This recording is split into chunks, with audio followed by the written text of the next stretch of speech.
n'ụbọchị nke taata. Biko ihe a vidio gbasara Nnewi listing na-aga online saga gbasara election atụ.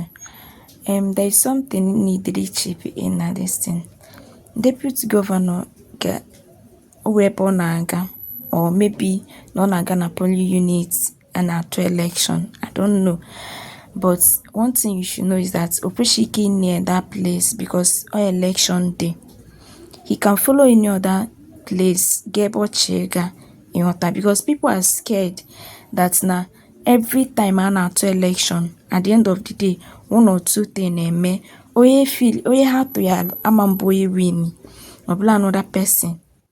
Do you understand? And it's not right. Let's just be sincere, because me, I'm not in support of yawaije ebana to election. Because the election there's possibility of na your own man na content for that particular position. You understand? Then it's not a crime go to elect your own vote, we cast your own vote too. But going to polling units that is not, because I don't see a reason why you get and so that place. You are deputy governor, quite alright. You can move around there, but you can actually exercise patience. How much you can follow there if you want to, or you follow another direction. I'm not in support of Guaiga, that particular place. Share this video.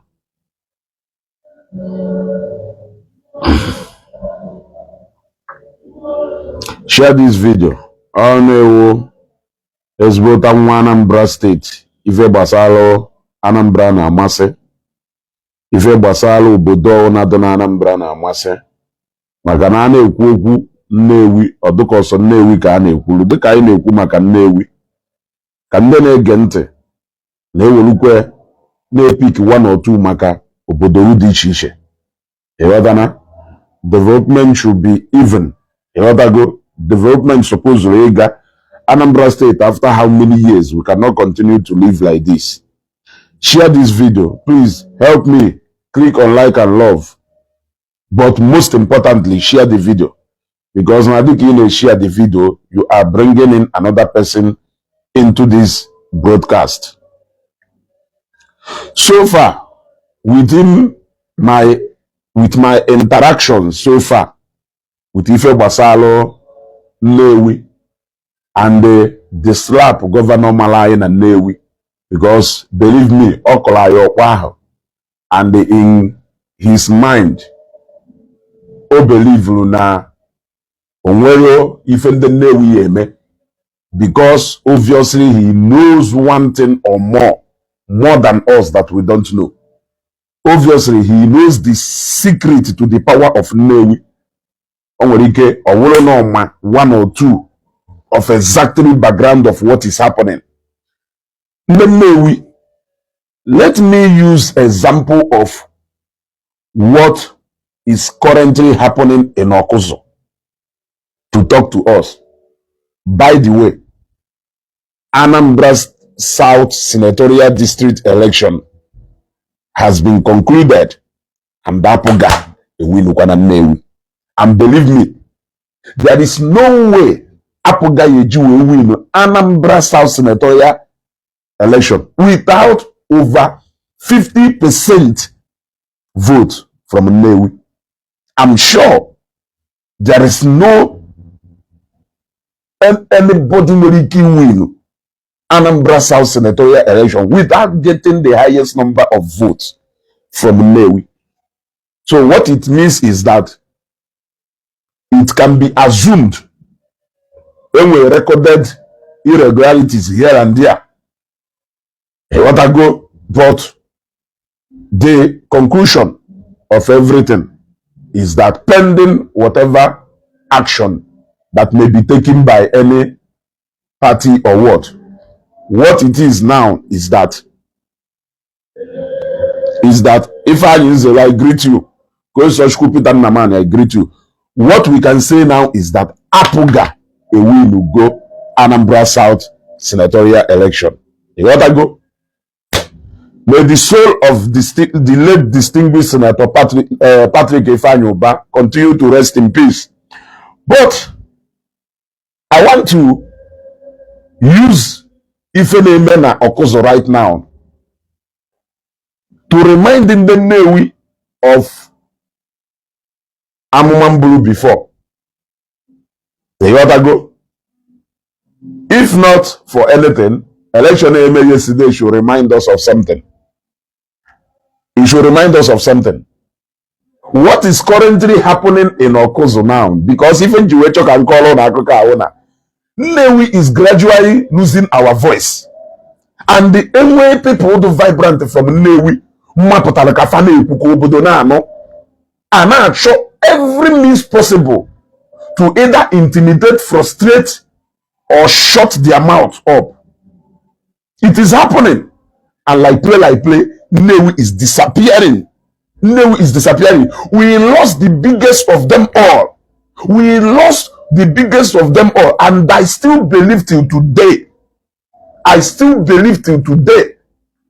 that the greatest force, if I ever battle within his political career, will from Nnewi goes. I still believe that the biggest force is, if I ever battle, not his business career, but his political career. The greatest force, if I ever battle, throughout his political career, till the day on even up to Mbongo, even up to Mbangu, the greatest force, if I ever battle, see from Nnewi. Now, let me tell you people what is happening in Okuzo right now. Because as events unfold, we will definitely always remember that there was a man in the name of late Senator Ifeanyi who hailed from Nnewi, who lived for the people of Nnewi, who fought for the people of Nnewi, and he died also having Nnewi at the center of his mind. Don't forget about his other personal lifestyle, or one of the things. You are not perfect also. You are not perfect also. What singled him out was his engagement in politics. Unya single out. Iwe malo no nwe anger issue. Iwe malo no na mama dola. Iwe malo no menga. Iwe malo nwe ndonya na hame business oji ugwo. Ngwa no nwe yu. O nwere ike nene yu ndi ji ugwo 50. Go. So let us forget about all that. Let us talk about intention. Then I will tell the people of Nnewi eventually, because it's high time the youth in Nnewi sit up and face the reality. Currently, some people connived and sold a large expand or plots of land, hectares of land in Okuzo without the decision of the community Wediana. And we are talking of about over 3,000 plots of land. Because somebody connive with Wadiana Molo no Okuzo, connive with one person or few people from Okuzo. They will do the cover up of Alpha Engineer Ates and Ubo, which, according to their findings, na ha shop tago na Ates and Akaya drone, na just use affair as cover up. Wele Diana. Onye golie, we na choko ole see and the building materials. E watago na Onitsha also. Now, Kenizin de no Okuzo, do capable ibinimu, fighting more the forces in up against the Okuzo. You have a young guy, Kosi Sochuku, and a few other people. But the fact is that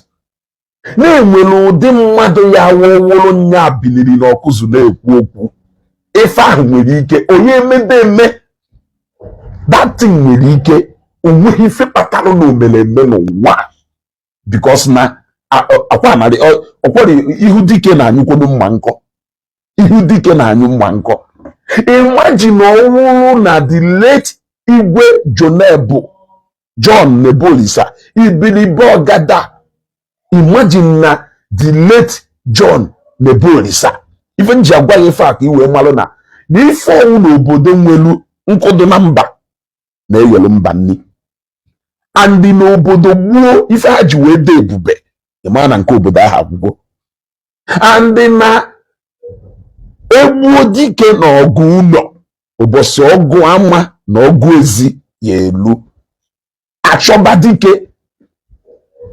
Joneb of blessed memory may mean anything bad to you, but that does not mean that when you tamper with the people of Okuzo, you will know that in Okuzo will mad. Ibi near ona Joneb non doketa. Ibi near ki blog jere na Okuzo. Ema name will somebody do equal to match you, strength to strength, word to word, action to action. You know, name will somebody do like that. Mgbe John the police anondo. Now today, Caterpillar na ucha ana. Apollo squad security osa. Ebiri m Okuzo. In fact, mgbe m bi Okuzo, ebe m bi mgbe ahụ na hotelu John Nebolisa. So I happen to know a lot of things about Joneb and the things megasere in Okuzo, even Okuzo massacre of 2001. I know about everything. I'm on the battle between Joneb and the governor of Anambra State then, Governor CC Mbadnuju, because usually Konu calling enemies from home. We made the thing go away and then make that thing. See if I had a me okay, what no if you so Amagwal Nebu Joneb also, or Nebu Bebu. That is not what I'm talking about. But I am talking about appreciating these people when they are there and when they are not there. If you Jew a man hand lose man. Remember, this is not actually what I wanted to talk about this morning, but I want to make a foundation. Now, Okuzo today, and when somebody will voice, it's not that Okuzo will mad, but the courage to stand up against the kind of forces, battle Okuzo now, battle Okuzo, biala and Okuzo, make a to people who cares to collect. Ndị Okuzo nọrọ na-eti mkpu ka Osisọchukwu a very young guy na try na-eme ka ike ha but ụdị security ekpuje yasa there ewere alụ ọrụ Caterpillar na-ekpocha nwobere oge bido lesebe ndị building materials bere ma ife na-eme alụrụ ife na ọzọ kịta ọwụrụ community crisis anụwa ọgụ gbugbe mmadụ ife nji wee kọrọ gị akụkọ ahụ ka i wee ghọta ife nji ekwu ewu ka ọ yawo in the near future. When somebody rises from nnewi, let us support that person because now Ogwapolo within nnewi, Ogwu between nnewi and different wetadolo nnewi. You want to go? Oh, you know, do intimidated. Now one nnewi will wait. Now one nnewi may or go one no or if a matter that you are missing the point. When you know Okuzo time when you keep being up against the forces, not against the Okuzo. And I'm beginning to see that in the new. I am beginning to see that in the new. If the governor can come to new, even if not the right about Ifa Huku, we needed somebody. When he visited Nkwo Triangle, yes, Obaraha let us observe a moment of silence for the late distinguished Senator Ifeanyi Oba. That is to show that Governor Nnewi will a force, but it's no more. We will appreciate our own. I appreciate our own. Appreciate if I will, because believe me, more things will happen, and the only name we are no one if I mondo ebuahato. Only for the ya wobje na nnewi kita. Onye ekwu because number one, onye do willing to lose business contact here. Onye do willing to kana akwa afa. Onye do ready ka akwa afa. Na nwere ike akwa afa. Ote kokosia isi from somewhere. Everybody do interested with the personal. Who is going to stand out like a fan again? Who is going to damn all the consequences? Ebo won ifa hu so we bia oka wo ifo na jiko no ogwa ma no na no ogno na no ogodoro bai. Oko nnewi ayasarugo apuga a vote kwana nnewi I will say na ndị nnewi a vote kwana in apụga again ka ha replace here our brother late Senator Ifeanyi Uba ọnọdụ ugwu anọchikwana now ịghọtago now kedu ife dụla anyị now kedu ife wife nketa anyị Anambra South Senatorial District election Nnewi can assume that na ọ bụrụ na o nwetaghọ at least over 40% of vote na Nnewi na ya ada. So I can tell you that na Nnewi so weti ihe na that position ebe ọ nọ. Ọkwa ife aso n'ife a na-azọ since. Ọkwa ife aso n'ife a na-azọ Nnewi since. So what is the way forward? What is the way forward? Why is it that ever since the governor visited Nnewi, that people, we have been waiting for replies, we have been waiting for update from the right people in Nnewi so that they can break down exactly what the governor said to us. I understand there. Where is it? Why is it that nobody is talking? This is exactly what I am talking about. Obodo noloduko obodo enwerozi mmadụ. Ọ na Nnewi enwerozi mmadụ. Ko nwere skeleton nọ na cupboard.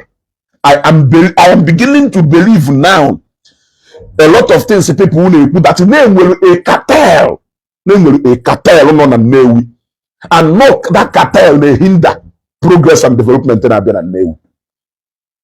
I sounded this thing like I am beginning to believe if people who from concerned citizens, some concerned Nnewi citizens, that name will a cartel muchly strongly the development in Abia and Nnewi.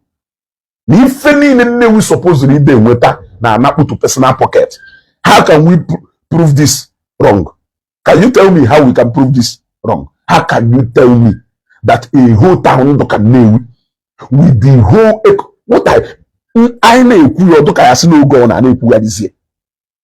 that we cannot count like 6 solid motorable roads on Nnewi. Nothing to show for it. Nothing to show for it. I mean, not even 1 or 2 things to show for it. How can you tell me? Can you tell me? Let us understand. Go to nnewi, J4 minus government presence. People doka Tony Mase pota na nnewi. Tony Mase personally by himself, we know what he did for the nnewi today. How can Nnewi be like this? Yeah? How can we okay, Papiro, agreed. There is no cartel on a politics. Which politics now? And who are those people doing this politics in Nnewi?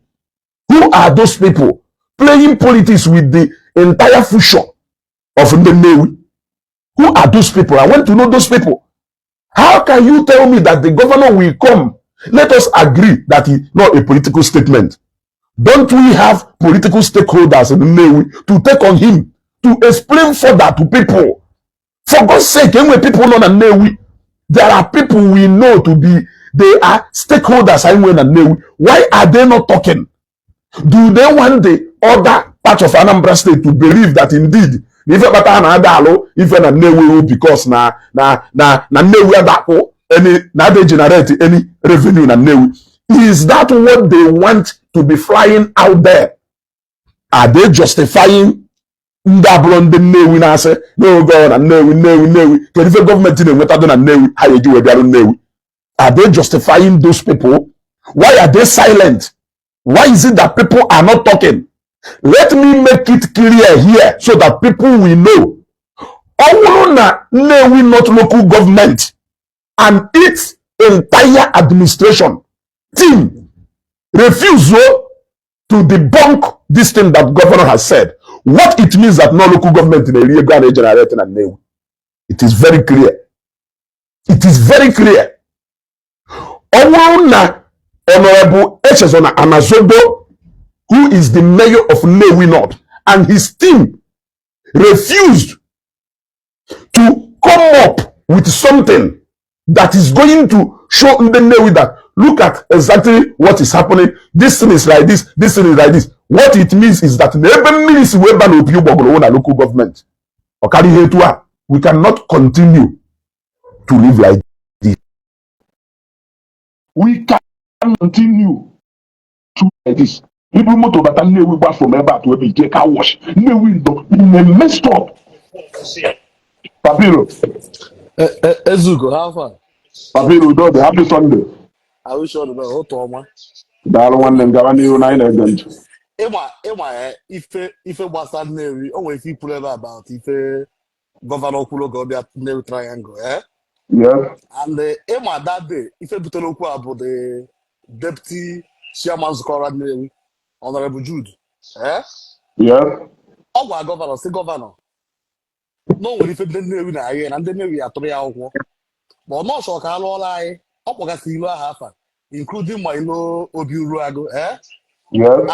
And no venture ka ịghọta ịma mma asị na Soludo atrit n'obere ọdụ anyị mana nwere expectation anyị dị n'anya anyị ndị Nnewi ba ilu anyị na-ekwu ịghọtara and ịma gọọmenti anyị alụkwo n'ilo bịara Nnewi once ịma ka bank road dị before and na ịgba bank road ifa bank road adịgo oke ịghọta ife na-ekwu then ya na-eme expect o nwere other place ọ ya alụrụ ọrụ and ịma Nnewi in governorship election let's just be ka anyị do sincere to ourselves Nnewi atụ ọrụ Soludo akwụkwọ ọkwa ịma Papiro, before you got it, where be you put kita? This particular thing you put kita. This particular place you put now. So they been with problem with people who come up with that excuse. Wait. First of all, let me tell you, Anambra State is not Apoga personal property. Yes. It is not Soludo personal property, resources, money, or anything.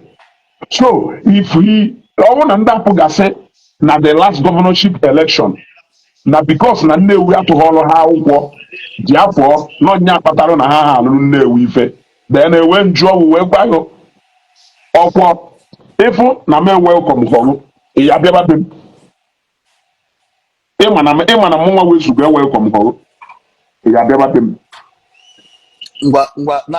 chenunu aka achọ ka anyị dukiri ya na mma hapụkwa ya ikwuru ibi na-ekwu mma hapụkwa ya ikwuru ibi na-ekwu chelu Papiro ọkwa ma ya bịa yes. Then Imalo na me welcome. Imalo ni welcome home. I won't come to your house. Now, how can you say that you cannot do something na my place because I did not vote for you? No. The resources na my place that bata. In a gacha with him. Wait. Is that not marginalization? Wait. After the Nnewi atụghọrọ Soludo, if I have my own personal opinion, but that is wrong. Let people stop saying that. That is wrong. It is wrong.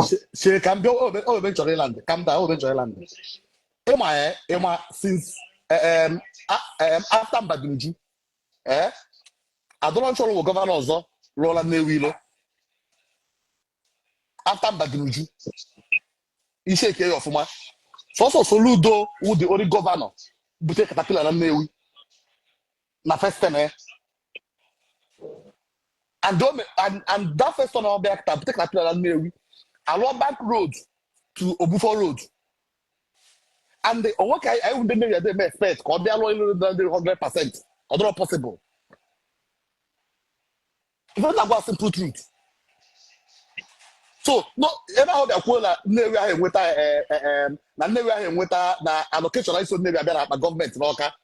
Ezugo ka mgba ife politics ya bụ gọvanọ ya head of the state o firi ọrụ kwudiri okwu a ọnya ka ọ dụrụ ikwu kelee ebe ego arata ebe a dị kelee onye ji ego a let him call them that's why you say ife politics ọ kwesịrị isi anyị Nnewi na onye na-eri ego ụnụ njụkwa ya ajụjụ ọzọ jụọ na ask me jụọ m daalụ esere na ebe ọrụ gọvanọ allege that thing ịghọtago no politics not supposed to ikwu na ndị na-eri the money. Ebe ị nọ kịta mmadụ laghachi ụla teta ụla kwuo na ngụnwa Papiro wuo onye ohi.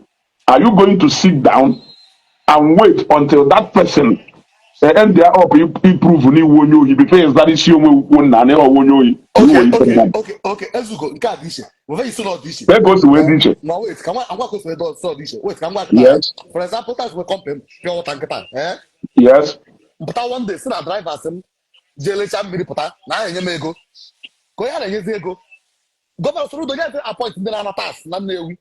Onye nwa Anambra, nya number one citizen. So for you to say, wait, so Papilo, for you to say, that all they get Nnewi. the equal na drivers go, all the equal na drivers go, all Yes, the all the Alangia na drivers go, yes, I do. are you expecting that your drivers will keep quiet and accept the fact that Nogakuru, Nafade will go? They will not even try to explain that no, na in the go or can equipment. Are you expecting that the drivers will keep quiet and they will not say anything? Calm down. Ezugo, ever is Nigeria politics is dirty because away here okay, what Okay. one citizen of the governor of Anambra State, Ezugo. Okay, Papilo, that issue of nnewi ikwu or ga-ewepụ yes. governor emefa. That is why have you seen why we keep saying that? Na Nnewi need a strong opposition. Somebody who can talk to God. It doesn't wait. It must not be from the it must Papilo now. Ezugo, bro, Nnewi need a strong opposition. Nigeria as a large need a strong opposition party. No. Asị na esi n'ama Papilo, asị na esi n'ama wee jebe n'obi. Ọkwa ekwuru okwu a. Yes. Ọkwa ekwuru na esi n'ama wee jebe n'obi, right? Yes. Thank you very much. Now we are talking about Nnewi here. Ebe gọvanọ kwuru okwu ahụ na Nnewi, ọhọ na ekwulu ọbịa, ọhọ na Isuọfịa, ebe kwuru okwu ahụ na Nnewi. So a na-esi n'ama, anyị na-ekwukọta okwu be anyị, ịghọtago, anyị ewee jebe ebe ndị ọzọ si, ịghọtago. Now, Papilo, have you seen why we are insisting that Nnewi should have a strong opposition, that one that can stand and speak to the governor without any fear of okay. Now, oftentimes people you are not the first person who na Nnewi atụghọrọ governor akwụkwọ. Therefore, now it can be justified with the little peanuts governor na-enye. And when we even say that no wepụ governor ụlọ Etiabahu is our sister. Worked more than Governor Soludo in Nnewi. Is it a lie? Where is the lie now? She worked more than Governor Soludo. That in 4 years, Papilo, that in 4 years, an industrial and commercial city look at Nnewi can Soludo lie only about 3 roads of a whole local government. Nnewi is a whole local government. No, only 3 or 4 one can be under construction, and you don't know how many kilometers of roads go. Let us be honest. Ilasioka, Ilasioka, double lane. We want Nnewi roundabout. If I will not see okay, it must pass to Nnewi. Also, or flyover bridge here. Nnewi. Ila agafediri Nnewi. Enweghị any choice. Alụwaghị Ila because of Nnewi. Ila cannot be said that no Nnewi project. It's a lie. Route Ila galụ. Iwulili no ya gana Nnewi. Wee jebe ebe ọ na-eje. And Nnewi pay more price Ila than any other person. Now, let us talk about other things anyị na-ekwu. Apuga government failuru Nnewi from over 20 years ago, close to 20 years ago. Apuga government has failed Nnewi. Now, why will they continue expecting Nnewi to vote for them? When they are ichi idecho nwanyi ahụ ekwetaga before iwe emebe other things ihe eme before iwe ewu oye ka o wee pụrụ n'anya. Ezugo setịga mụ na abụọ na-ekwu o ife ngwa gị a sị ngụ na icheke gọvanọs n'ọzọ chịara Anambra onda Apuga na Soludo ka dọrọ Nnewi ife. Even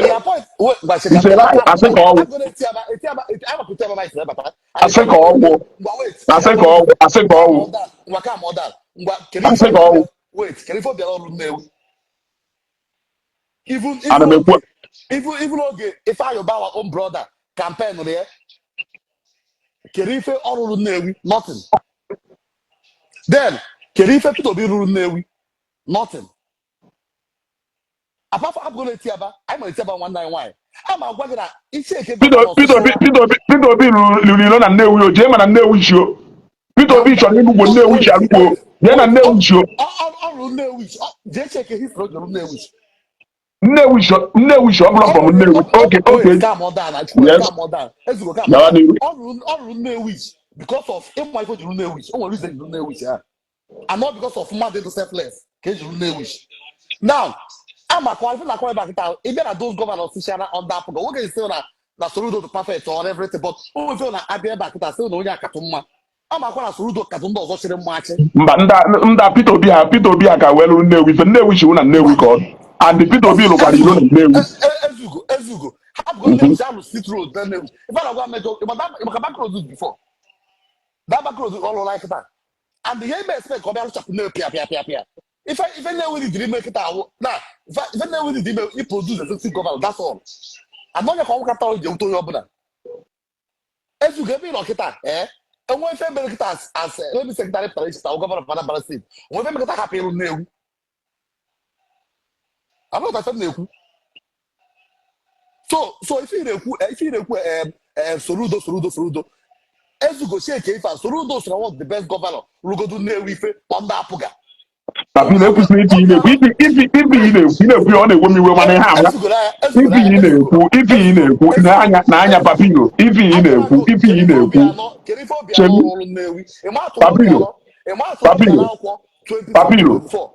Papilo ka njọ ya ajụjụ ọ njọ ofe ajụjụ factory kịta factory go now and the place of your residence, where do you pay more attention? Factory. Thank you. Your house rent and your shop rent. Shop rent. Thank you very much. Anambra State will do economic capital. These two places in Napo want to inject more revenue in our government when it comes to internally generated revenue in Anambra State. No matter how the governor will try to wield the steering like this, I am an Onisha and the Nnewi, they will have the highest. So, yes. How can your shop or your factory says that they are producing that they be getting a minimal attention while they are the people who are contributing more to other things in there. What is it that you can ever inject in your factory? The other time, email upgrade, I saw it. Now, what can you put there? Can you say not to more or not to too much? Okay, let's go. I been in jail. What can you say on Soludo? If I misunderstand them, what can you say on Soludo? Like, no man, no for a woman, no to name. Even that one is not the better. He did nothing in the Nnewi. You people should stop praising him. He did nothing. He failed working in the Nnewi. If you judge him, he failed. What will he go pay? He's not a good economist. He hasn't shown to be a good economist. Let's go wait. Let's go for example, Kata. Ego on Chapa, don't I complain. Even without you know, Emo is your child of one. It's a quite a people that complain on child. So wait, as you go, I think Papilo, let us get the facts straight. As you go, if I amplify our ones. I think wait, am I only know what to walk at? Am I only know what to walk?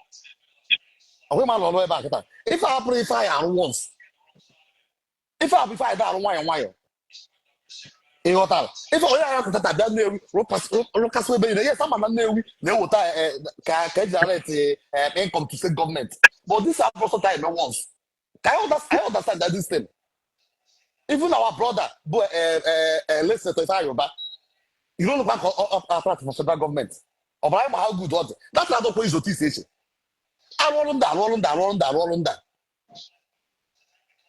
They are Zugo. So it's not to I say that. Papilo, governance. I'm gonna know what to call. Bank road. So Papilo, governance. I think about defense. Governance. Papilo. By 100 times. Papilo, we are not going to be comparing Soludo with Obiano.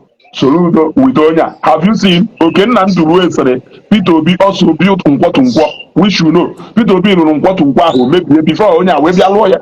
So let us government is continuous. When we want to rate performance of Apuga in Anambra State, we rate the performance of Apuga from Peter Obi to Governor Soludo. And the fact is that they have failed nnewi.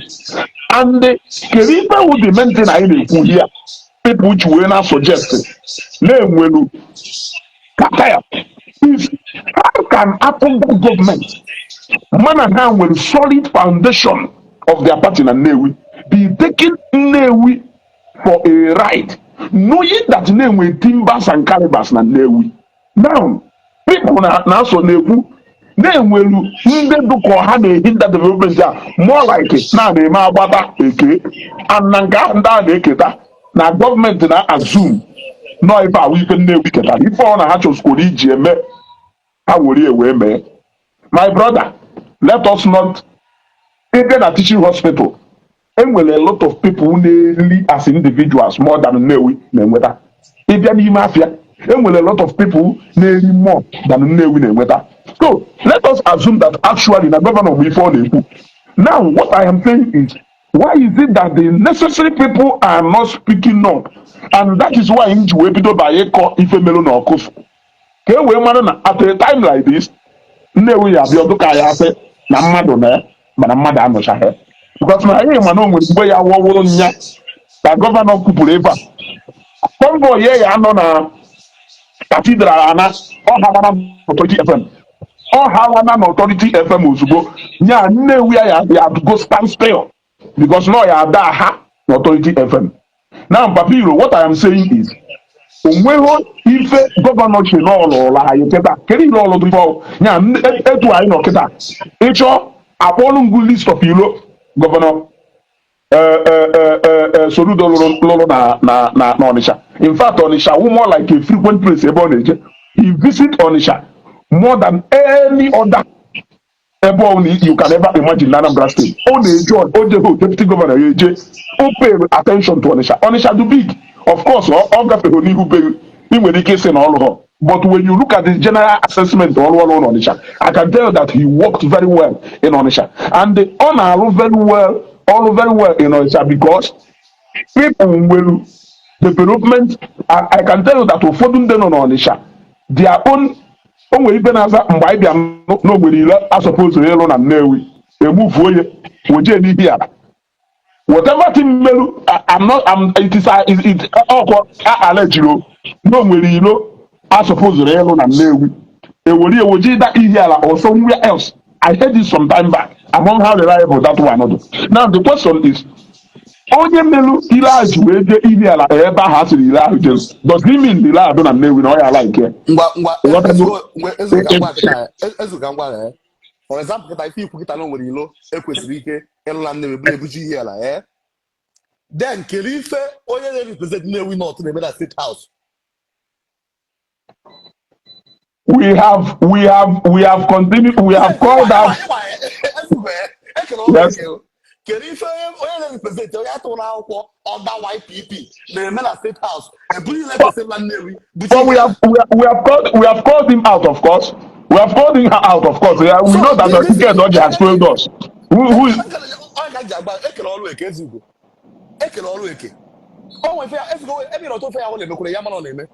So, Papiro, can go one comment. Can go one comment. Only one comment in Cholego. Only reason in Juwe check that comment. Once nobody debunk what the governor said, that is not seeing Nnewi revenue. It means some selfish people are our program. This will be an assumption of many people na Nnewi. Okay, well, Ezugo from battle line. As a give our politics, as a governor, number one citizen na the state. Equal level, like I don't know what return. Then they want their own return. Go up cover a valid week. I'm supposed to fight. See, can return on that. So why let them at this thing? As you go to if I don't know, I hope President Tinubu, for example, let me say Tinubu Kita. Okay, then the NNPC, I will go with the federal account. Governor Kodoro, if you can go near, I'm absolutely the nail can body. Or I was like a megano. Oh, my number one season. Oh, now buy this thing. Oh, I'm calling this wife of politics, Galen, man. Oh, just follow away Oku, and then you know what? ngwa gee ntị papilo o nwere injinias na-eme enyi ilo enye injinia ọlụ ka ọ lụọ ilo enye injinia ọlụ ka ọ lụọ ilo ọ bụrụ na ile ahụ ya cost ifedo ka 10 billion or 5 billion for instance. Okay, let me use 100 million or no anything, but let me use the figure to close ka anyị wee ghọta ibe a na-ekwu. Ọ bụrụ na ile ahụ ya cost ifedo ka ebe 500 billion for instance, then ọ bụrụ na o nwere people nọ n'authority ya sịgo give us 200 million from this money. Whatever you make out of that 300 million is left for you.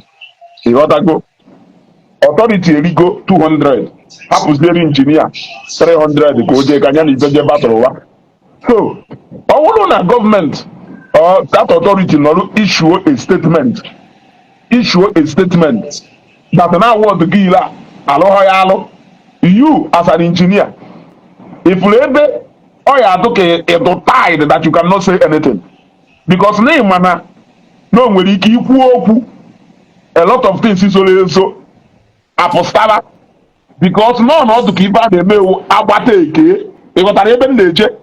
I am not saying that not the case in Nnewi, but I am saying that if the people who are concerned in Nnewi keep quiet, people may assume that this is the case. That governor before name that is a case of settlement. Not the case some revenues do not Nnewi, we settle what people.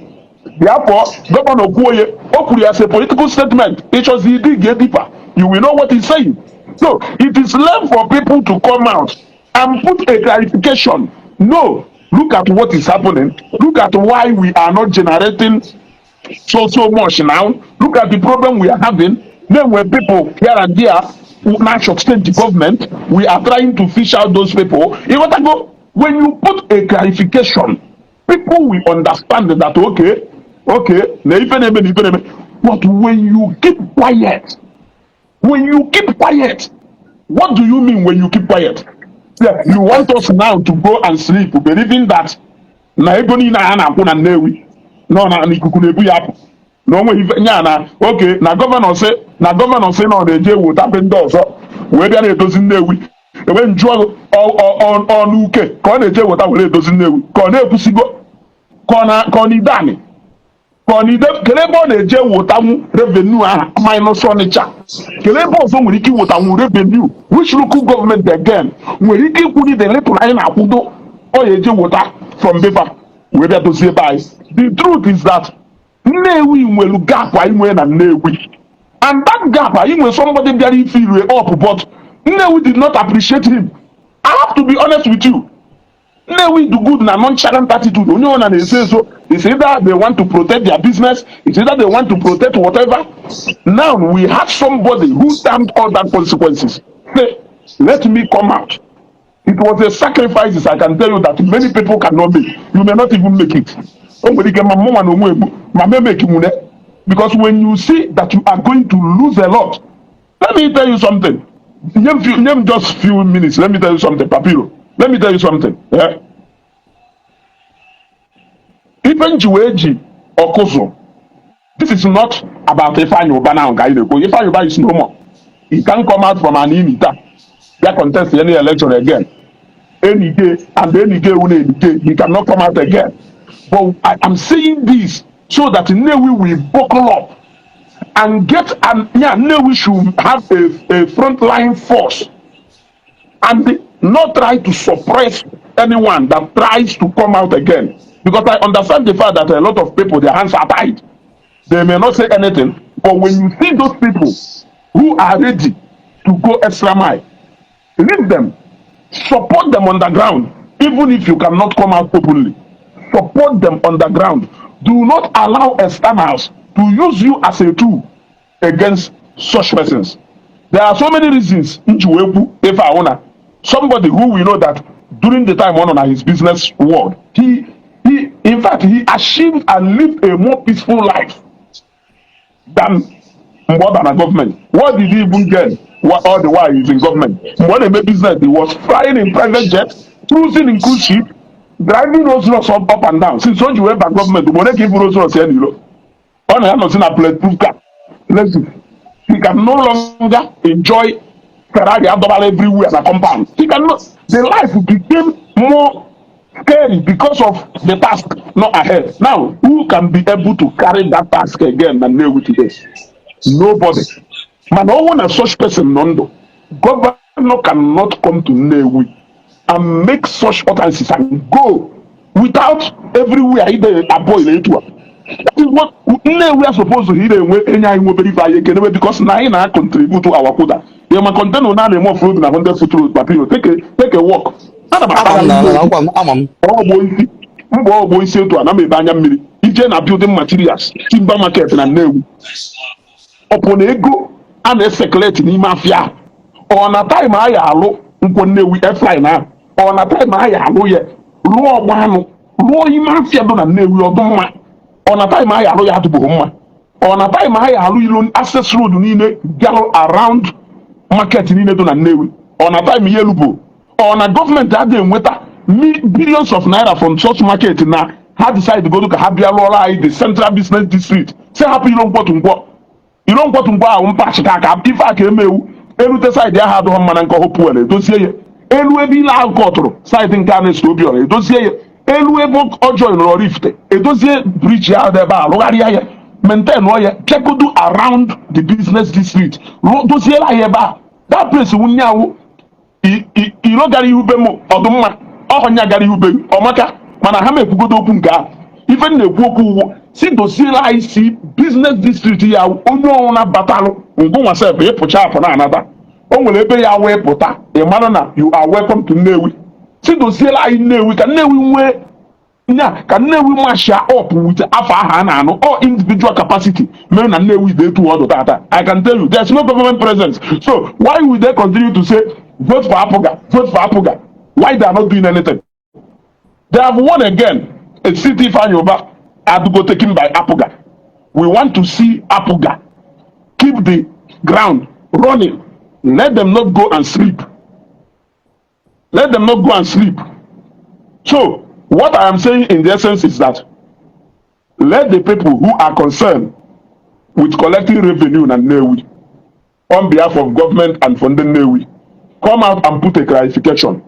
They should not keep quiet as if it doesn't concern them. Let them come out because if they keep quiet, what it means is that they are the people who are taking.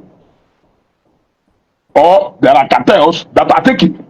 You cannot prove that wrong if you keep quiet. A closed mouth is a closed destiny. Yes. How to keep mute to mic, How to keep mute to mic, Papila, hand if in a book.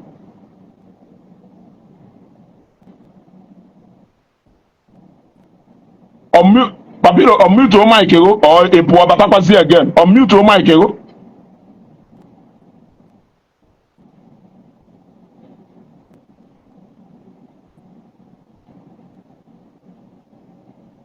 What do I call about an phone rumbo?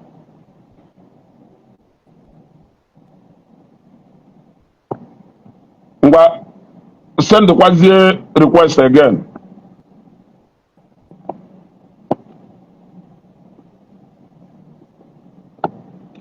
Papilo, send the Quasi request again. You see?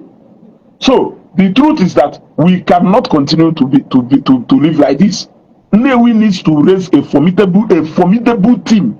I am saying, and it must be done.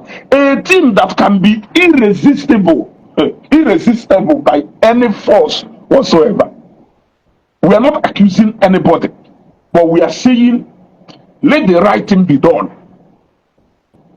The kind of obododuka obodo a na-ekwu obodo niile dị na Anambra steeti siri ike n'ụdị nke ha ndị Igbo siri ike naturally ndị Igbo kpọrọ akpọ mana Nnewi nwelu the kind of you know what I'm talking about ka ihe esi wee bata n'obodo dị ka Nnewi were anyị na-esi nri aja ịnyalụ moto n'ilo ilo niile gbalụ wee bata Nnewi enweghị ilo dị mma iwe si Ọka wee nyagide moto wee bata Nnewi onweghị otu nke dị mma onweghị nke dị mma eho gọvanọ Dụkarụ iwe nyalụ moto wee si Ọka wee ka nwee rimora ọnwụ na ịma na ndị Nnewi ahụ atụrụ gị agwa a ga-esi na kampen na Nnewi gwa ndị apụga nọ na Nnewi ha tipụsidebe isi because unu na-etipụsi isi mbụ ndị apụga nọ na Nnewi mana they are not persuading the government to come and do what they are supposed to do. Let me tell you one thing. Ifeanyi Uba succeed n'ime na Nnewi. Ifeanyi Uba may not build flyover bridge na Nnewi, but with Ifeanyi Uba, people enjoy the government money one-on-one. You cannot, the kind of empowerment Ifeanyi Uba made na Nnewi, no state government can even do it. I'm telling you the truth. I want to know his own strategy. I want Apuga to devise their own strategy. Look for a mechanism to reach out to the people. That is why you can see Nwagbogho or Agadi Nwaanyị nọ n'afịa mgbe ọ nọrọ na-ebe akwa maka ọnwụ Ifeanyi Uba. Have you managed to reason kedu ife kpatara onye a ji eme ebe a? Ifeanyi Uba mere gọọmenti bịa to the doorstep of people. People with one-on-one encounter with this government. That is it. That is it. Now, all the while on there, and why Nnewi Apuga? When people are not seeing anything, let us not talk about other if I don't Nnewi and other local government also do Anambra South Senatorial District. But I can tell you that Nebatan and Nnewi alone, Bagaria, Mana shop in the man, you will find more than 1,000 sewing machines. You will find more than 1,000 motorcycles. Mande Jiabokada, Mande people Jiaron who don't have personal business. You will find a lot of things. Onwelunde Abarai say Batarbeha for the first time because now Ifeanyi Jerusalem. There are a lot of things in people like ndị mmadụ ọsịghị ọwụrụgodu nke a ka o nwetalụ n'ozuru ye ọwụrụgodu nke a ka o nwetalụ a na-eludu gị do etu ọka kontena ya esi abata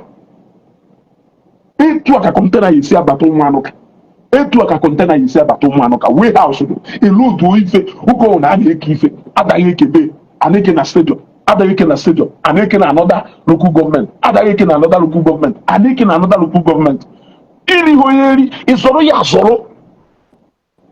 So not until Apuga why reason how you just say na Nnewi deserve for that man. We want to see the reason why you feel that Nnewi is making a great mistake by always going to the pool. Okay, today he is no more.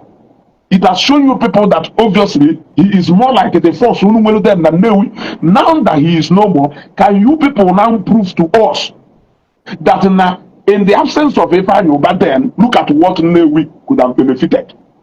Yes.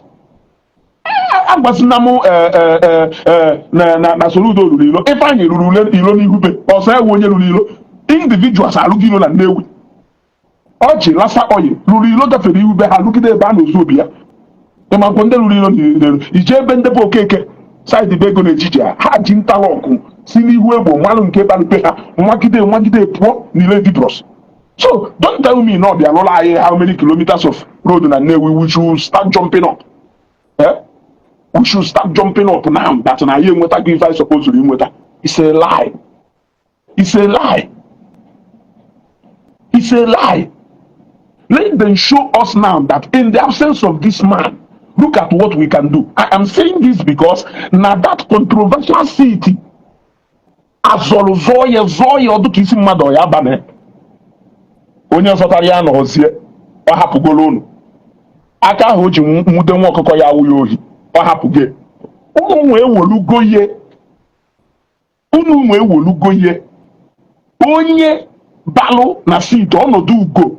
I don't know you in person. I've never seen you before. The first time I heard about this name ọnọdụ ugo during this election. In fact, when Apuga unveiled you, I was thinking, let Apuga stop this act of using position meant for people to work in Anambra State to compensate political loyalists. Let them stop it. Don't do it in nnewi. So it is left for Onodugo to show us that never have no compensation. KJ will compensate either a big man or either Nyama due to commitment over the years. Let him show us not somebody's interest KJ will fulfill. He needs to show us. He needs to show us. When Ifeanyi was there, Ifeanyi was more like a trailblazer. He doesn't look at anybody's face. In fact, if he run on Google or Warren within the next minute. So that is the kind of confidence we want to see in Onodugo. We don't want somebody who we will be seeing occasionally, like we see Ike Dodge. You coming to nnewi does not guarantee that you are working. You have failed, and the posterity will always judge you and remember you. Sometimes being capable to do something is not all about speaking big grammar. And that it is all about being street smart. Look at Interlock more than 15 years ago. More than 15, 16, 17 years ago. Onya Kejialo street in Lagos Keda. Street in Lagos Keda. Onya Kejialo. And what did he say? That this thing is going to create both direct and indirect job. Direct job to the engineer, indirect job to whom has a buy Agbalu mixture and standard high jalo. He will allow ye. And they go here. The Lagos nke Jurosbeg aka dey guru mana our people can learn how to do it. Government and they go here. They will na allow me when it goes where to buy. You know, not short distance in where goes where to. Allow everything money for them. No, we will obodo you. If not because na some positions on adona nnewi na political loyalist can the settle. Onya opota come on ya loba si olu ko wele please in the DVA and not under the 100%. Let us not mix this fact. Let us not mix this fact. Position no you are accountable to us. You are not accountable to anybody or the governor or anybody. Election is over. We have given you that mandate. Use that mandate and work for us. Maximus, I greet you. Use that mandate and work for us. I'm not saying that Soludo has failed as a governor. But what I'm saying is that as far as Nnewi to concern, he failed in Nnewi. If we should judge him being a professor and an economist, then you will tell me that you disregarded the priority top in the place you are getting money and you are channeling money to other places because they voted you. You are not even thinking about the sources and sustainability of your government. You are only interested in factory, just like Papilo said. Apple factory in a go, they invest ego na gold in a over. No, we can the man when I sing in Galego. Can the man when I say, hey, the other one them try. But you are disregarding those places you are generating money. Make nnewi safe for people, number one. Make nnewi safe for people.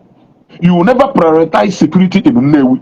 It has to take Senator Ifeanyi late to prioritize security in nnewi. A lot of businessmen left nnewi some time back. They all went to Lagos and whatever places. You did not prioritize security in nnewi. It has to take a sitting senator from nnewi to do that so that people can rest and sleep. He is no more again. What are you doing again? Thank God for introduction of Udo Gashe. I give you credit on that one. I give you credit on that one. Yes, many credit on that one because now at least Udo Gashi Meru Nnewi Chuoyi. So I give you credit on that one. But when it comes to infrastructural development, it is zero. People want to do their business where there is good motorable roads. Owolo n'ilo even the mmadụ ji wee ka na-emewe because na container na-eme ọgbagidozie fa abata Nnewi ọhọzi ịgba na nwobere ilo ọ ya esi je na warehouse ya ebe ọ ya eje mee offload weresi emego ebe ọ batụcha na ajọ ụzọ dị n'ilo. Make Nnewi habitable for investors. There are potential investors in Nnewi. Emenanya ka ọ na-efu ha Soludo. Emenanya ka ọ na-efu ha. Lụọ Nnewi bifo iru isofia bond. Na onwe fi kedu ife isofia bond na contribute to revenue. Asọmpi arụ na-arụ ube bond. Asọmpi arụ na-arụ bond. After all, ụmụnne anyị nọ Lagos azụ afịa na-atụkọcha ego were enwe interlock na street ebe a. Mana ha bụrụ moto bata east ha gara na moto ndaragwugbo onye ebe abefa. Ịghọtago? Ọ na-ịma ife ha na-eme. In their mind, they have feel na ha chọrọ ka ha mekwatachagodo ebe ha na-asụ afịa before ejebe ebe ha bi ebi. But if you look at it to a greater percentage, it will make sense, but not in it entirely. Ịghọtago? So let us stop all this attitude of covering these people. Let these guys own up. It's either you take responsibility for your action or you tell us the reason why we should not hold you accountable. It is very simple. Knowing the kind of resources in a good roundabout, you must be Ghana na roundabout alone. You must be Ghana na roundabout alone. Roundabout alone. Emekot Road, wee gbagogido. Bịa Old Road, wee gbagogido. St. Mary's, bagharị ebe niile. Afia eji amatụ. Garage, ebe niile. Ego niile a na-ana. Ego si from teaching hospitals apụta. Ego si from inenechi ife niile as a governor. Imeghepụ ọnụ si anyị na o nwere ife ị na-eweta na Nnewi. Niile ejeri eweta ebe ọzọ bịa na-enye anyị enye. Ndị mmadụ emechi ọnụ na Nnewi. Anyị ekwu okwu. Honorable Echie nọ na nkọ ekwucha ihe. What you are supposed to do is when you go home, you put one or two together. You come out, you carry 5 people. There are ways you do something you won't even have to be in conflict with the words of the government. But people you wait if now waiting for all this while without people saying something. Yeah? Apuga cannot stay forever in Oka. Apuga cannot stay forever in Oka. I've said it before. When PDP no today PDP is no more. So I'm a number as an election now. Because now when a heavyweight like Ifeanyi is nobody. So somebody can assume because if Ifeanyi can defeat Chris Azubog, if Ifeanyi can defeat Honorable Chris Azubog, Chris Azubog will print footprint here and Nnewi. Chris Azubog will footprint here and Nnewi. If Ifeanyi can defeat him, Nabu, if Ifeanyi can retire the Obas, Nagwata, if Ifeanyi can sit Nicholas Okachukwu down, Keronya ka anapu ya Anambra senatorial DC. Ebe ka awo a place of retirement. O ka awo oya wugido senator. O win no governor, wo pa senator. O win no o ka awo ike kwere mmadu of Anambra South. O win no governor on na senate. O win no governor on na senate. Because but unu will a smooth ride into that position. Let this be the time for Apuga to show Nnewi what we have been missing all this while. I said it because we commended the government for Ibido project and Nnewi. Does not mean that he should not go and start celebrating to the point of Nnewi we na brag na nke na alolo na alolo atụrụ anyị n'olu ire ya bịarụrụ anyị na Nnewi ịgbara anyị na nke na arụrụ anyị alụrụ na ihe nweta ego be anyị na-eje weta ebe ọzọ nke ị na-alụ na-ekwuru ọbịa ọwụ na-ekwuru ọbịa ka i generate ego iji alụ makwa ego ole the project gọvanọ lụrụ na-ekwuru ọbịa. Apuga has not done any project equal half of that money in Nnewi alone since the past 5 years or 6 years. Where is the line if you that flyover bridge and alone a put the sum of the money you will there together because of how much you dear I allow you know barrier that project alone if you put the whole project Apuga Lugoro and Nnewi for the next for the last 10 years, it is not equal to the half of that package well that project in Ekwulobia. Or the Ekwulobia can generate that money. Why is it that the people who should be talking in the nnewi are not talking? These people now say election, they drive their convoy into nnewi. Unewole gonye hawe support kwafa. Una support kwa for marginalization ha na-eme ndebe ụnụ. Imagine ọ bụrụ na the whole billionaires enwe na Nnewi support Ifeanyi. Why na Ifeanyi ya gọvanọ na Anambra steeti a wee nwụọ? Imagine na ọ bụrụ na billionaires niile and the forces niile anyị nwere na Nnewi support Ifeanyi during his political career. Gwa m ife kpatara na Ifeanyi ya gọvanọ na Anambra steeti wee nwụọ. Ọkwa because of na ụfọdụ ndị Nnewi anyị na-akpa ihe nsị ọkpọ n'ọnụ ka ụfọdụ ji wee were na-eti epele. If not, ọ na fa amarọ onye ọwụ mgbe ọ na not because na take the words of ụfọdụ ndị be anyị against him. Imagine it has to take onye Oraifite to see the potentials in Ifeanyi. It has to take Emeka Offor Igbo niile to see that na this young man nwere something ọ na-eje, but among our own people we ridiculed him. We did not take him ewolie na-emere ife egwuregwu dike jee na mba n'ụwa ọgụ n'ụcha ọgụ bata ndị unu ewolie sie nri aja. May Nnewi not witness or experience such mistake again. Let the mistake nke anyị mere eme ka ọ wụrụ anyị ife mmụta wee nyere anyị. We are not progressing. If you people think we are progressing, we are not progressing. Yes, ịkpọrọ a visitor bịa na Nnewi. I once hosted somebody na Nnewi. Onye abata Nnewi. I was ashamed because of etu nsi abragịrị. Ụgbọ na bragịrị. Ọbata Nnewi. For me to take him round na Nnewi, ama m ebe nje gosigasị ya na Nnewi. Nro nje gosigasị ya gosigasị ya places na Nnewi. Yeah? But I felt ashamed that time na akpagharị ije gosi ebe niile a. Because onye ọ na-abatara Nnewi ebu ụzọ gwarụ kedu je gosi mbe Kọshais, je gosi mbe Ifeanyi Ụba, je gosi mbe Ibeto, je gosi mbe Nọsịn, je gosi mbe Gabros, je gosi mbe Chikasin, je gosi mbe Ajụrụ Ụzọ Dike. Ife aka ha ya ada ngwa maka na ndị anọdụ ka and so many others be Denka be Middle Point ha anọdụ ka identity enya ikwu ha n'iwu onye Nnewi asa na nwanne Ibeto ọ na nwanne Ifeanyi Ụba. So onye ọbụla bịara Nnewi minus Nkwọ Nnewi market minus Nkwọ Nnewi Ọtọrọmọdụ market ebe ọzọ ya agwa uche egosi ya be ndị ọgaranya niile ahụ ọ na-anọ na Nnewi. So that should also be our strength. That should also be our strength.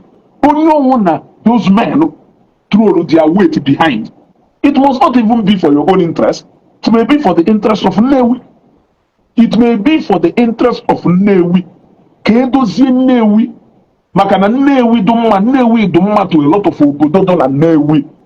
Ebugo m ife mbụ onye ụkwụ na-abịa na Nnewi abịa bank abịa azụ afịa. You need security na ịbịa na Nnewi because ebe a ka ị na-ebu ego ga-abịa, ebe a ka ị na-etewe ego, ịghọtago, ebe a ka ị na-etewe ego. And Nnewi dị mma development ya esi Nnewi because na more people bịara to Nnewi before ịmara ife na-eme mmadụ ya ebi ụkpọ na-abịa business na Nnewi. Of course so many people bi ụkpọ na-abịa business na Nnewi. So many people bi amish na-abịa business na Nnewi. Somebody can live in Ekwuru Mmiri si Ekwuru Mmiri bịa zụọ afịa na Nnewi ọ sụchakwa afịa o mechie shop ya na-akwụ Ekwuru Mmiri. All these things enwelu extended effect of development na ọwụ na Nnewi dị mma mana a lot of people ada aghọta mmadụ ya esi ishi already a lot of people na-azụ afịa na Nnewi jụọ ọzọ bụrụ tata o nwere new place ebe na-edevelop n'ọzọ bụrụ 80% of people go land ebe a na-edevelop ebe a n'ọzọ bụrụ taa ndị na-azụ afịa na Nnewi. I just visited somebody's house there before mgbagota Lagos. Mbata ebe a wee na side ebe a prison ndụ wee gbadara banye ọzọ bụrụ side ahụ niile ndị mmadụ alụkasị and ndị niile na-alụ ụlọ ebe ahụ ndị na-azụ afịa na Nnewi. Ifugo ka development dị na Nnewi si wee benefit ọzọ bụrụ and ife niile a na-akpọ ha Nnewi, ife niile a na-akpọfa Nnewi. You cannot undermine Nnewi si na Nnewi ọ bụrụ na isi Ngọkpala na-abata na-elu side Owerri airport before checkpoint ndị amị ahụ ịyafu ebe amantụ bọọdụ green a edelu unu ụzọ a leading to gụnụ ka ọdụ ka edere ihe ala Nnewi Ọnịsha ka ọgụnụ jee ebe a ka efie ifi ruru na ahịa Gorifte wee rute Nnewi in fact Nnewi ọbadị n'ụzọ ahụ ka njụzie gị ajụjụ ya isi Owerri airport ahụ gbagidolu Ọnịsha ịyafụ Nnewi ọkwa ọbada ebe ahụ ọkwa Obosi dị ebe ahụ ọkwa Oraifite dị ebe ahụ ọkwa Ọkịja dị ebe ahụ ọkwa kere afọ bekee na mmadụ akọ ha kere afọ Asịa batara ebe ahụ Uli nọde Amọka nọde Njaba na ndị otu nọde ifuru ka ederie na that board ma na-ederu Nnewi ya wụ isi Ọba junction Old Road na-apịa ị agachasịcha Ọba gaa kere afọ ya kere afọ nke anyị agacha bata n'Ishinu webe bata Nnewi isiri road na-abịa ị agachasịcha Ọba gaa Ishinu Ọjọọ thank you wee bata Nnewi isi nke Emeka Ọfọ na-abịa ị agachasịcha Oraifite wee bata Nnewi isi Madonna Junction na-abịa ị aga Ọkịja gaa Ọzọbụrụ i wee bata Nnewi kedu ụzọ ị esi wee bịa Nnewi ya ga obodo ole wee bata Nnewi mana ederugwu n'ile ala idiritu Nnewi na saịdị Owerri airport dị na ị na-eje Aba ngwa ọkpaala. That is to show you na soro gị nweghị any reason iji wee negara Nnewi anya soro gị nweghị any reason ọ ya eji wee na-agwa anyị na because na ọ rụziri ilo si Ọka wee gafee Nnewi anyị pụtazi ya na-agba n'elu na-akụ aka n'ọgbanigo and nyekwunu ka ọ eji wee mee kampen ọ na-eme na Nnewi nyariwe bunu na nna ya na-akpa atụrụ ọ na-asị m kwuo ogono. God knows the reason why everything happens the way o si wee na-eme ịghọtago mana ebe a na-eje ka egwudu ebe a na-eje ka egwudu. For now what we are demanding is si gwa anyị ife na-eme revenue a na-ejenerate na Nnewi ọ sisi anyị oke nke mere emezina mana na going forward na-ene ife na-eme because we are asking questions and we must know. anyị nọrọ n'ụkwa ya etu ọdụ ka ya nna ụkwari mmadụ nwe obodo ewu na-ata ụdụ ọyị mmadụ biskuri na be anyị mmadụ biskuri na be anyị kwa ha na-asa anya kwari mmadụ ya ekwe anyị niile mechisi ọnụ na kpuo unye ya adazi ekwe because na ọnwụ na anyị mechi ọnụ it will continue.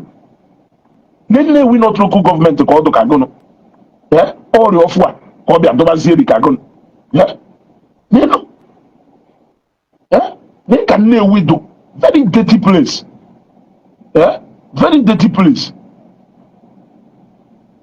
Ndị mmadụ worie ha na-amụ anyị amụ ọgbasahụ m anyị anọrọ like that na-achagharị anya anyị anọrọ like that na-achagharị anya. People should be able to sit down wee jụọ ndị apụga wee gwa ha ife niile ụnụ na-asọ na Nnewi ọpụ na Nnewi wu n'ọdụ ka ancestral home of apụga mgbe ahụ adụghị Ikemba bụ ahụ adụghị so Peter Obi na-akpagharị soro Peter Obi na-akpagharị soro ihe na-akpagharị na-ewuli ya aka elu nwere benefit anyị nwetalụ na-eji identity Ikemba were afọ Ikemba wee selụ apụga. Kedu ife anyị nwetalụ na ya? Nwere ife anyị nwetalụ nke anyị ketalụ sinsi wu keji eti aba ka anyị ketalụ nyawo ife anyị ketalụ ọwụ na ọhọ na ekwensu nọkọta agbụchie anya eti aba wee were iwe wee lụọ ma wee lụda n'ilo jerube maka na ile ọrụ dị n'ụlọ ụwụrụ were nwaanyị lụda n'ilo jerube ọ ya wee reta ya as a gọvanọ ọfụda n'ụzọ o si ana ọhụ nke a ka o ketara wee ruo taa mama Anambra ọ nke a ka o ketara wee ruo taa ịghọta ọ nke a ka o ketara wee ruo taa ịghọta Mana, there is nothing to show for it. Look at the teaching hospital Halolo. Look at teaching hospital Halolo. Motosi teaching hospital nke ebe Wagido. OC Edibros. You know Joronjo. OC organizer Amuko. You know Joronjo. On our oketa ka ha yesizi Bank Road. Zade Halute ha St. Mary's. Even Buhebido. Isi St. Mary's. Wejewesi okwu na bus stop. Wo pịapapịa otileti wee bịa banyekwazie n'ilo mara mma. Ọ na-enweghị na aja a na-ebute n'ile a na pọtọpọtọ a na-ebute n'ile a ya emebi ile ahụ jebere aka mmiri ọsịsọ. Ọ na-enweghị. I need development na Nnewi. I will not stop talking about it. That is the truth. I need the development na Nnewi. I am still looking away from the fact na ndị mmadụ kwuru n'ogwelu katel nọdụrụ development a na-eme na Nnewi. Ịghọtago na katel ahụ ife ọbụla na-abịara Nnewi na ha na-ewere ihe na-etinye n'akpa. Eso m na ndị kwuru no, we will not look at that way because na-enwe people nwere authority over what comes out of Nnewi etu o si wee gaa n'aka gọọmenti, and they believe in that those people should be able to come out and explain to us. The quietness is what I don't like. I don't like it. That matter, as soon as people raise it, that point, should have been treated with matter of urgency. Because now my me nuru. Look at it. I'm me nuru. I suppose we immediately governor na issue statement. A issue statement where can go. Let me tell you example of what issuing such statement in our course. Those who bring a camp. People are man that we are all inclusive in government and our own. Ogano Kataru way and uprising from somewhere, which I also made that video. Name will case where Tampa. Ila galo Kerivana where traffic light where there was over. Now dual carriage where analo.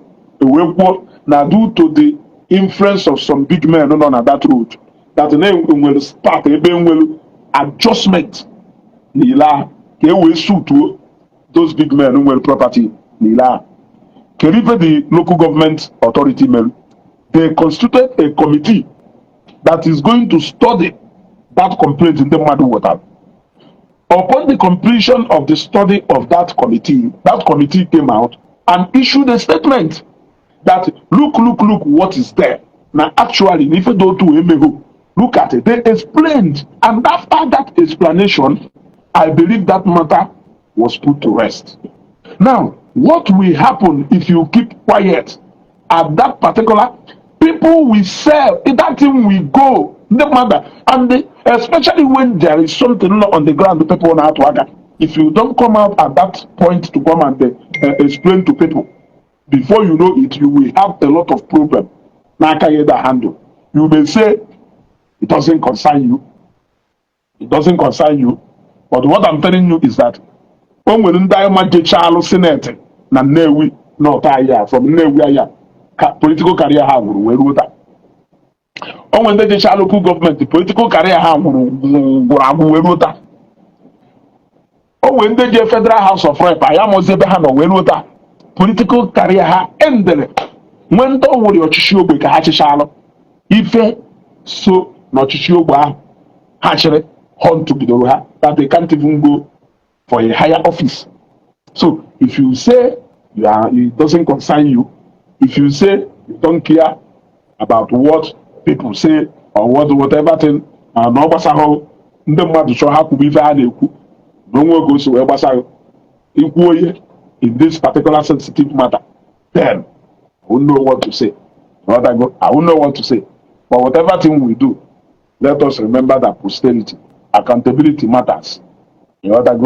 Accountability matters. So we need a clarification of what the governor said. That is what we are asking.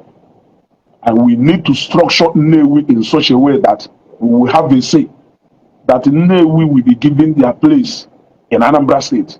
That we should, there is only misunderstanding now why I always make reference to Ifeanyi, late senator. Where reason pattern make reference. It's not that everybody must agree with him.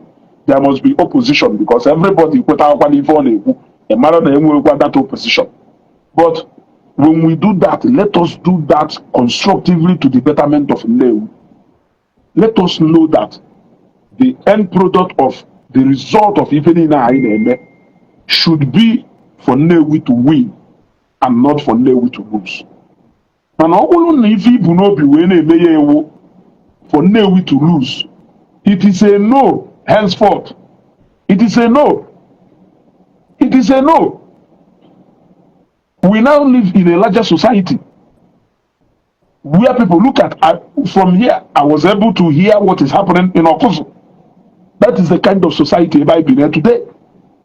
Yes, and I'm telling you that never I name Okuzu because it's not that Okuzu mad, but no, who is willing to single out himself to fight that particular force that has penetrated Okuzu? Who? And when they but when those people the kind of tentacles. They want to go. What they are doing may be the least or the most they know they can do. Yes, but we just lost somebody. We can't continue. We can't just stop talking about him like that. Yes, I know at some point we will now begin to live with his memory, but it is so soon.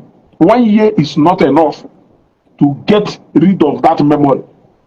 Yes, 1 year is not enough to get rid of that memory. He may not be the perfect man, you know, but the fact is that no nwere ife onwere obodo ọwụna n'idiri inwe obodo ọwụna n'idiri inwe onye dị otu ahụ. You ije na Oraifite today, you can't tell me that na onye ọwụna nọ na Oraifite na-ekwu ife ọma maka Emeka Ọfọ, but o nwere ife kpatara Oraifite ji wee lide Emeka Ọfọ, and ife ahụ mee ọpụtakwa Oraifite amalụ nọọ ife a ka a ji wee nwee onye dị otu a. O nwere ife mmelụ ata ndị ugbo ji wee nwee ata eze. O nwere ife mmelụ ndị ishi ji wee nwee Ekulu. I'm not going to ego, but I'm talking about that ruggedity of confronting issues without even considering his own interest. That ruggedity and that agility to confront issues without even considering his own interest, whether he lose or he gains, doesn't care. You know what I go? He may have his own interest after all, no man will see. But the fact is that Obodo and Anita is somebody like that. So let us wake up. You know, it is a wake-up call. You people should stop sleeping. You people should stop sleeping, especially in that being a nnewi. I don't need it in nnewi. I only come into nnewi and I go. Why are you people comfortable with the mess nnewi on air today? Yeah, imagine. I just look bank road. Bank road I had before. I never did on Bagari. Bagaria. Never society mao. You other go. Never society ma. You other. Never society ma. Mana man na be na nnewi niile. Na ebe ka we nwe the worst network of roads we no do ago. Onye nnewi ọ na ebe a. Ema. You other go. Abịa na nnewi niile. Uru agụ ha ka we nwe the worst ilo enwelu. We cannot argue that because we know that this is the fact. We know that this is the fact. So let us wake up. It's a wake-up call. Can they do in charge respond that Makife Basalo Soludo's visit to Nnewi? You people should talk to us. We are waiting. We want to know now Soludo the right in Ifokulu or not the right. Eziokwu na ahịa generate anything na Nnewi. Ọwụ na ahịa generate. Can you reason papalo na ahịa generate anything na Nnewi? Biko anyị na-ajụ anyị sekwu na wele ayọ. Emmanuel Nwankwa, I greet you. It's not, we are not, I used to when we're not here. Otherwise, we will be forced to agree with the fact that no nwere cartel hijack Nnewi and even aga na Nnewi. We will be forced to believe that. You know that good?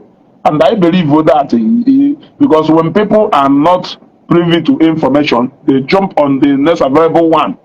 So to even believe in it, we will be forced to believe that na Nnewi group of cartels indeed hijack the affairs of Nnewi. More like a structure hijack the cartels of affairs of Nnewi. And then all na that cartel a na-akwụbeghị na onwe ife a na-eme ma ọ na that cartel a na-akwụbụ enwe people nwe different interest na nkwọ Nnewi na mean na Nnewi ụfọdụ nwere interest na nkwọ ụfọdụ nwere interest na some key government institutions dị na Nnewi ụfọdụ political interest ka ha nwere go different conflicting interest. So let us not believe that na nnukwu mmadụ anyị nwere Nnewi nwere uwu asị na mbitewe ọgaranya awụghị uru ọwụrụ ọghọm ka mmadụ Nnewi nwere ghara ịwụ ọghọm nyere ndị Nnewi ka mmadụ Nnewi nwere wuru uru nyere ndị Nnewi. Imagine the rate of ife Tony Masị na-emerụ na Nnewi and some of these people merụ n'ụmụ obodo agasị. Talk of Nnewi with the city of kings. Nnewi with the city of kings. Onwere ife Nnewi nwere mfụ. We have group of intellectuals. We have people in all aspects of life.